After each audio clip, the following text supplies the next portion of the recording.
What's up, y'all? It's your girl Cornelia back for another episode of Black News, a podcast where we break down current events, hot topics, and local stories involving Black people. Now let's get into it.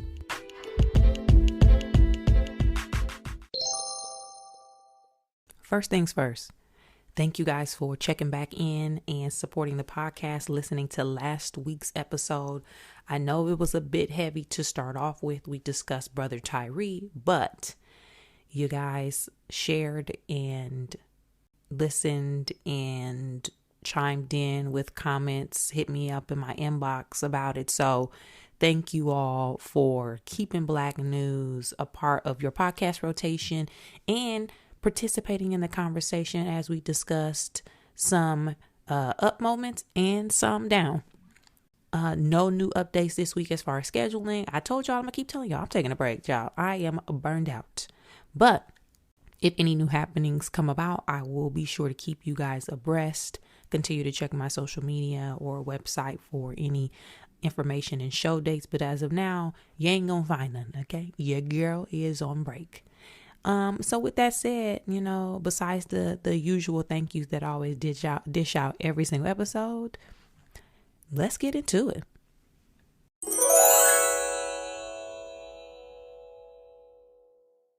I feel like I am fighting for my life to get these Beyonce tickets. I ain't never felt like so much of an outsider. I have never felt so much on the outside as I do now, waiting to see if I can even attempt to buy Renaissance tickets. Why is this so hard? And I won't even hold you. I am getting so angry. I'm getting so mad. Just let me in. I don't care about that. Just let me in. If y'all have missed it, the Renaissance tour dates have been announced. The tickets have started going on sale for different cities across the country and the world. I believe Paris went on sale, London, Toronto, Atlanta. They have opened up the pre-sale for LA. Y'all, I'm on the wait list. The fuck? The wait list? Let me tell y'all, I love me some concerts. I have been to Beyonce concerts when she went on the run. I have never been able to get tickets to a solo Beyonce concert. One, because when she had her other shows, I just didn't have no money. Your girl, I wasn't doing as well as I am now. Okay? I didn't have the funds, or I didn't get into the ticket queue early enough to not be in the nosebleeds. And if you know anything about me, if I'm going to a concert, I've got to have good seats. I am not sitting in the nosebleeds. I have glasses now. I can't see. Okay. I'm too old for that type of experience. I need to live my life and have a good time. And the only way I can do that is if I have good seats. They ain't even got to be the best. They just have to be good. But in this case, they do have to be the best. So how it works, there are different pre-sale groups you can be a part of. You can be a part of the City Card pre-sale. So if you have a City credit card, you have to either be in the Beehive pre-sale. You had to already have been a member of the Beehive, and then you can get a code. But for both, just because you are registered doesn't mean you get to automatically be the first to receive the code. I signed up for both, and I'm on the wait list for both, meaning if people just don't show up, I might get a pre-sale code. I'll take it even a step further. It's a group of about 8 of us on a group chat who plan to go or try to go to the Beyonce concert on the same night. We had a game plan. We had different people registering for different codes using different outlets. We had a strategic plan about if so-and-so get the code first, how many tickets they going to be able to buy. I believe the maximum is 4. We trying to figure all the logistics out. We're trying to loop people in with the amount of money that they're able to spend. So if you only can spend up to $400, you got to book tickets with the people who can spend up to $400. If you can book up to $1,000, so on. Y'all, why all of us on the wait list? Ain't none of us got a code. I really feel like we being played, man. Like, I saw something, and I think it was either in the group text, or maybe it was on Twitter. It said, what happens when your favorite artist gets so big that you can't even get tickets to go to her concert and support? That's what happened. Beyonce got so big that we can't, if you were a true fan or OG fan, you can't even get in. You can't get to the concert. Girl, I just want to go. Girl, I'm about to email Beyonce direct. I'm about to hit her up on the DM. Girl, help. Help us. It's influencers who are known Beyonce supporters who are on the wait list to even get a code. Y'all, what are we going to do? So this is the rundown for LA and what it seems, is happening in certain sites, or in my sites, I mean cities. One date ain't enough.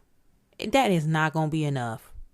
When she did On the Run 2 with Jay-Z, they started with one day. They ended up having like 3 or 4 nights. So far, she started with one. Then she added a second day at SoFi Stadium. Now she added the third day at SoFi Stadium, which is on her birthday, September 4th. That's the show we gonna get in. I don't know how we gonna do it, but that's the one. That birthday show, they're gonna be singing happy birthday. She gonna have us sing it to her. We gonna be happy, having a good time. That's gonna be the target date. There are also different sections within the arena that people are scoping and mapping out. There's a VIP that is on stage. They call like the VIP Pure Honey experience.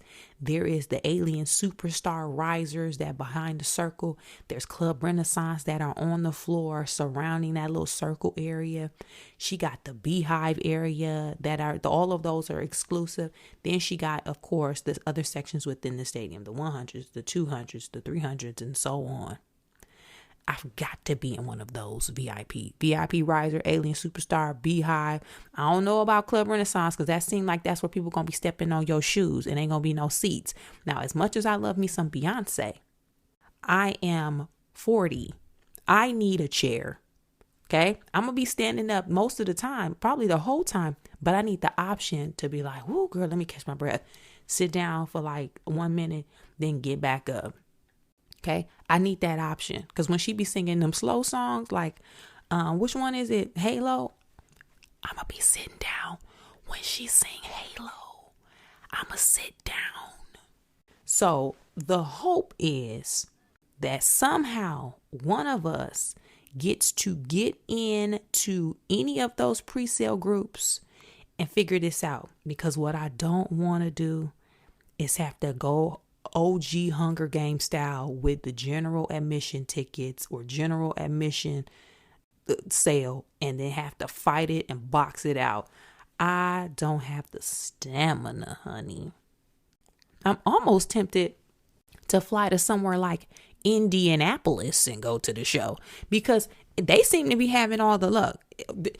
Somebody posted the ticket seating map of Atlanta and it was hella seats left in Atlanta and DC. So, child, it is a bloodbath. I just want to go to the show. The other question was that we thrown around in the group of potential Beyonce party goers, concert goers. What happens if the only seats left are nosebleeds? Do we get them? Or do we not go or wait to see if she opens up another show? What would you do? If you only option you had were nosebleed seats, do you buy them and just hope for the best? Do you buy them and if she opens another show, try to buy better seats and then sell back the nosebleeds? What do? Child, it is a struggle. It's a jungle. Sometimes it makes me wonder why they want to keep us under. Y'all, let me know what y'all experience has been. Are you going to try to get tickets? I have a lot of friends that are my age who like, child, we just don't got the stamina for this. We gonna sit this out. Maybe she gonna do a behind the scenes special documentary and it come out on Netflix and we just gonna watch. I got to be in the building. Renaissance did something to me. I have got to be in the building. So I'm gonna fight it out. But what are y'all gonna do?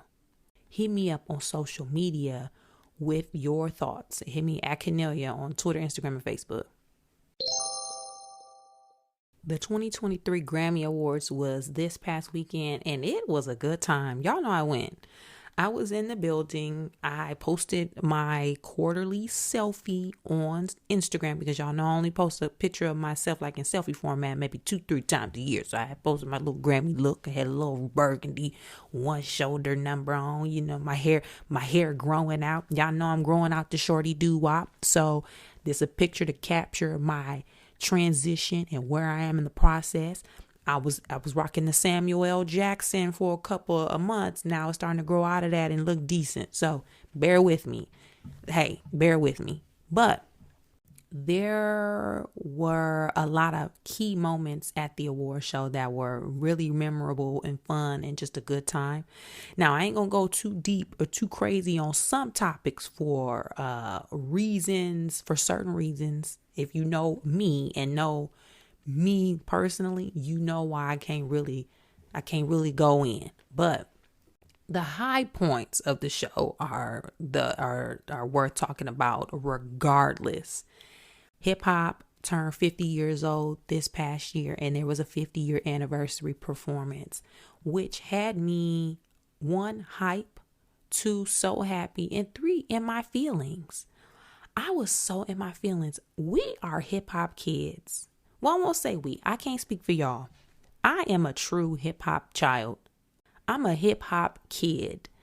My parents were young, and like many people with young parents, you listen to what your parents listen to. So my dad in particular, we would have Columbia House. You remember Columbia House? Where you get the magazine of albums and you just order a bunch of albums for like $10. Because we had Columbia House, we had a lot of different types of music growing up. I mean, anywhere from the first Whitney Houston and Janet Jackson albums to Madonna to old school James Brown, funk, the Levert, Houdini, whatever. We had all of it. And the thing about having a young parent, they're going to buy what is current for them. Rap at that time when I was born was fairly new. So one of the first records that I felt like was a part of my childhood and really kind of belonged to me was the Fat Boys.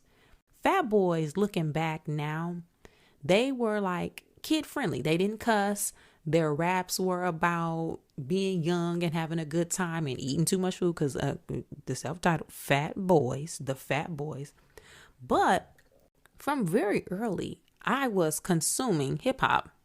Some of my favorite memories growing up consisted or were soundtracked with rap music and hip hop throughout my entire life. Now, I will say, I'm not current on hip hop today. Some of it isn't very enjoyable. Some of it be slapping. Look, I be having my Pandora stations on in the car, and some of it, hey man, it be slapping. But some of it, I don't know what they be talking about. But I understand how hip hop changes throughout the years and trends and sounds happen within moments. So I understand that and I respect it. But I am a hip hop kid to the core. So seeing all of those performances were just, it was just so fantastic. So the performance was curated and produced by Questlove. And it started off with LL Cool J introducing it. And he said, y'all, we can't get everybody. So don't get mad. I don't want to hear. We ain't trying to slight nobody. We literally just had to do a snapshot. We cannot include all of these people.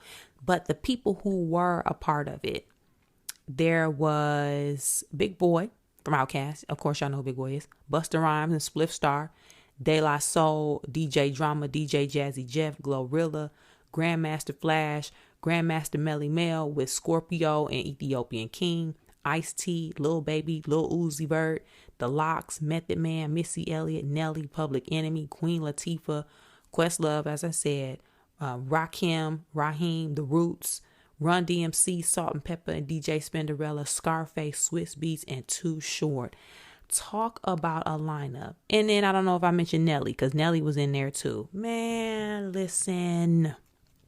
And I think I knew all of the songs, which made me even more like, see, yeah, that's right. See, I know who I am and how I have invested in the culture and have consumed the culture.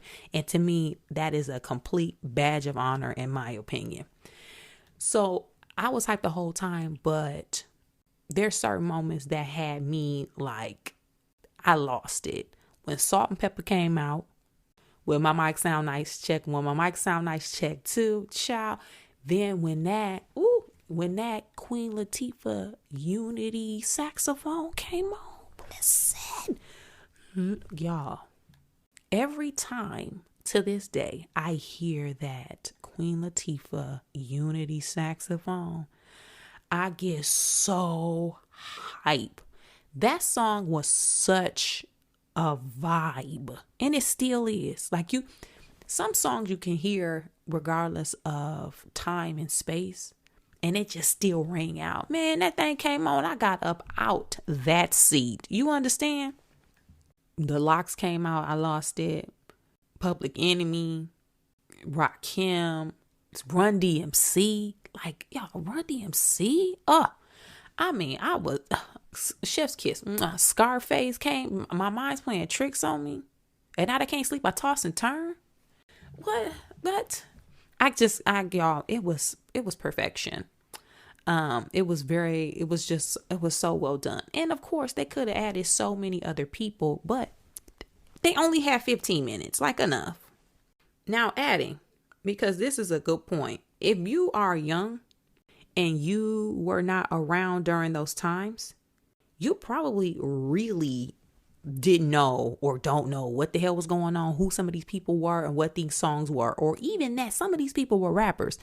And I was thinking this, and I was going to bring this up, but shout out to Tysheena, who hit me up on Instagram and made this hilarious point. A lot of them hip hop stars are now actors. LL Cool J, he actor. Ice-T, he actor. Method Man, Queen Latifah, Reverend Run, he ain't an actor, but he had his own reality show. It was legit probably some like person under 25 that was like, oh shoot, the detective from Law and Order, it was a rapper. People legit don't probably know that Ice-T was a gangster rapper. Gangster. Like, F the police, gangster rapper. People legit probably don't remember or know how hard LL Cool J was. That's the thing about time and space. Time creates buffers, and it shifts narratives a little bit, because LL Cool J, Ladies Love Cool J, yeah, he was a sex symbol, and he was probably like one of the first or second or third fine rappers. But LL was hard. Okay. So the fact that now we're here and people are older and they're looked at as these different types of people in Hollywood, it's just amusing and pleasant to see, because look, we remember when they was out here cussing. Okay. Now they happy and having these acting careers. Anyway, other great moments.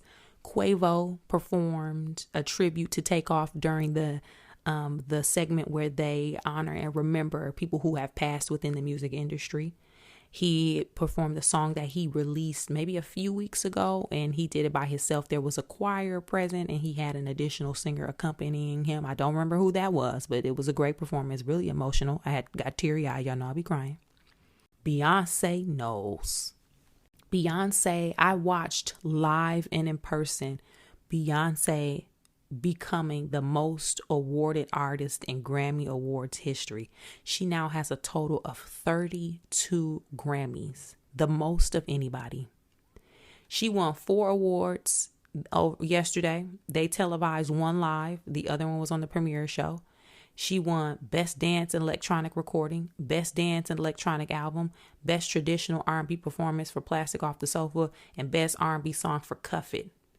Do y'all know, too, to make a note of this, I don't believe a black woman has won in those dance electronic categories ever. And let's keep it a buck. Black people and black queer people have been in the dance electronic space since the beginning. You can say that black people are the pioneers of those genres. And the fact that a black woman has not won those is crazy. But she did. It was so dope to see that in person. I'm talking about the room was on fire. Other notable moments: Maverick City won like 4 awards. Kendrick Lamar won Best Rap Album, Rap Album of the Year. Lizzo won for Record of the Year, which was the first time a black woman has won that category since Whitney Houston in the 90s. Samara Joy won Best New Artist, and she has like this jazzy kind of classic vibe, which I love it because one, it was unexpected, but two, she be singing her ass off. Dave Chappelle won Best Comedy Album, which wasn't televised on the main show, it was on the premiere. Viola Davis is now an EGOT winner. She won for her audiobook reading of Finding Me.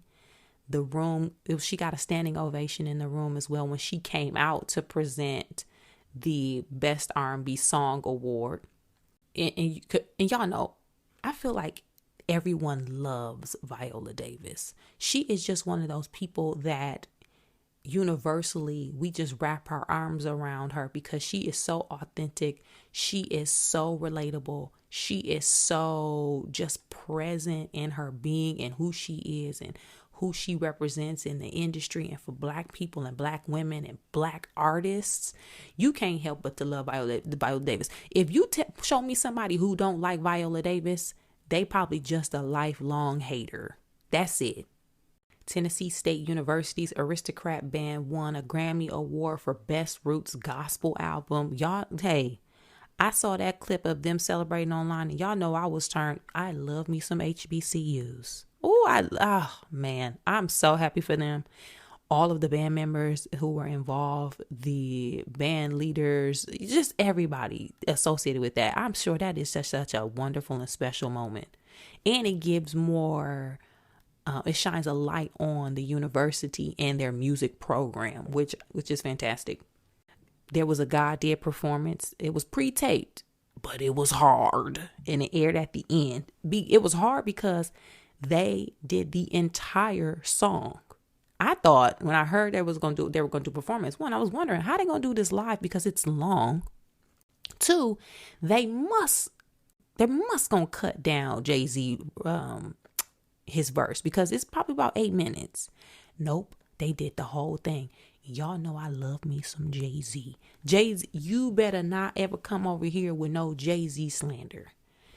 I was locked in for that entire performance, and I rewatched it online like 7 times. It was great. I loved it. Now, a couple things happened. Elephant in the room. Beyonce did not win album of the year. We thought she would. Harry Styles won Album of the Year. And listen, that category was stacked. I've never been as nervous for a category ever in my life. And I ain't got nothing to do with none of this. I wanted Beyonce to win, not because I love her, but I honestly have listened to those albums. And to me, it was the best album. But hey, Harry won. And again, for reasons, if you know me, you know me. I'm not going to go into it. Just stating the facts. I'm on some news anchor type stuff. I'm going to just read the news. Another thing that happened, and again, going back to that, with that said though, there is still that huge moment of Beyonce becoming the most awarded artist in Grammy history as a black woman. That cannot be downplayed. She, as a black woman, we have seen that level of artistry and success. Outstanding. And then again, last thing that kind of happened during Grammy weekend, which was came out of nowhere. Wasn't expecting this. Chris Brown shaded Robert Glasper because they were nominated in the same category. Chris Brown lost and then said on social media, who is Robert Glasper? Don't nobody even know who that is. Child, Robert Glasper is a multiple-time Grammy Award winning composer, producer, and musician. And his music he makes beautiful music. And I feel like if you're an R&B, you should probably know who Robert Glasper is. But whatever, we ain't gonna even go too deep. The point was, I had a very entertaining evening watching the show. There were a lot of moments that had me just feeling just really great about music and my part that I played in consuming the culture. What did y'all think? Did y'all watch the show? Trevor Noah did a great job as a stand-up comic. Let me tell you something. It's always great to watch great comics at work, because whatever y'all know this, it's harder to do something than it is to watch. But to host a live show while you have IFBs, which are in ears, and people telling you and giving you stage directions and notes. You have to do crowd work. You have to keep on schedule. You have to toss the commercial. You have to be present in the moment. Things can go off the rails. You have to be able to pivot and be quick on your feet. That is so difficult. But Trevor Noah mastered it and did a wonderful job. Hats off to him. Kudos. But overall, what did y'all think about this show? Did y'all watch? Did y'all enjoy it? And what were your favorite moments? Hit me up and let me know on social media.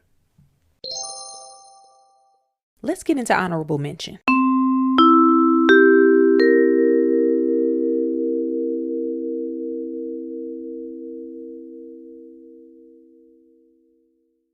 For honorable mention, literally while I'm recording this podcast, LeBron James is on track to beat the NBA's all-time scoring record. Kareem Abdul-Jabbar currently holds it at 38,387 points.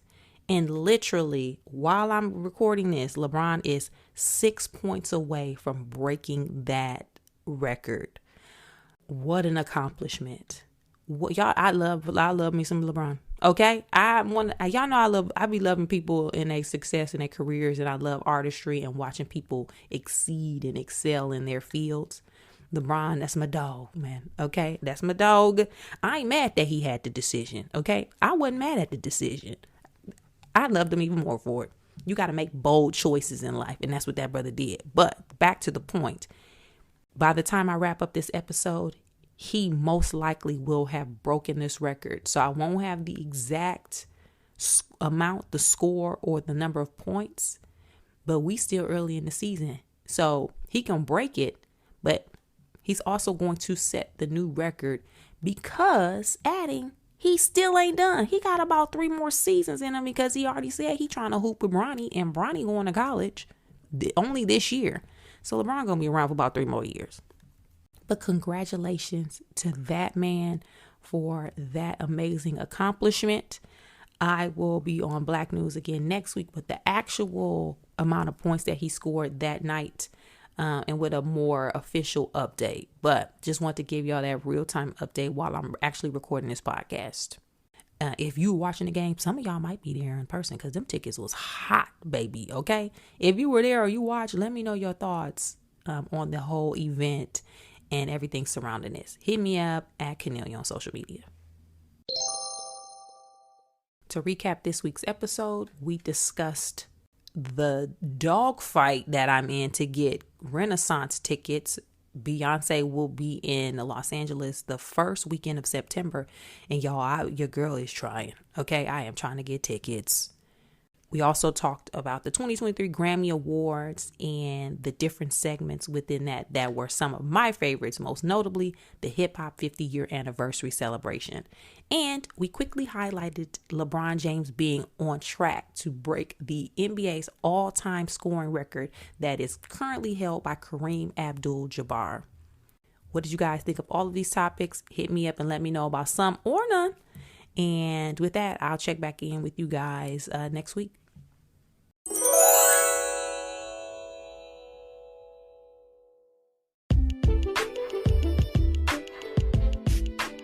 That's it for this week's episode of Black News, y'all. Thanks again. Thank you. And thank you again so much for sticking with us, supporting the podcast, liking and subscribing on all apps where podcasts can be heard, rating 5 stars, and leaving a comment.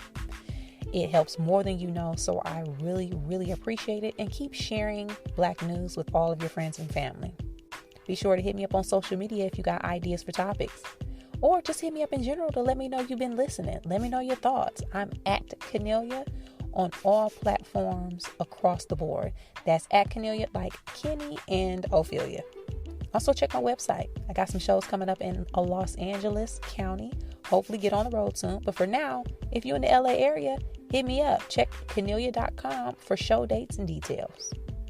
And as always, Thanks again so much, guys. I hope you have a fantastic week. Keep supporting, keep growing, keep building, keep staying safe, and keep staying healthy. As always, again, I'll see you back here next time, same time, same place. Bye.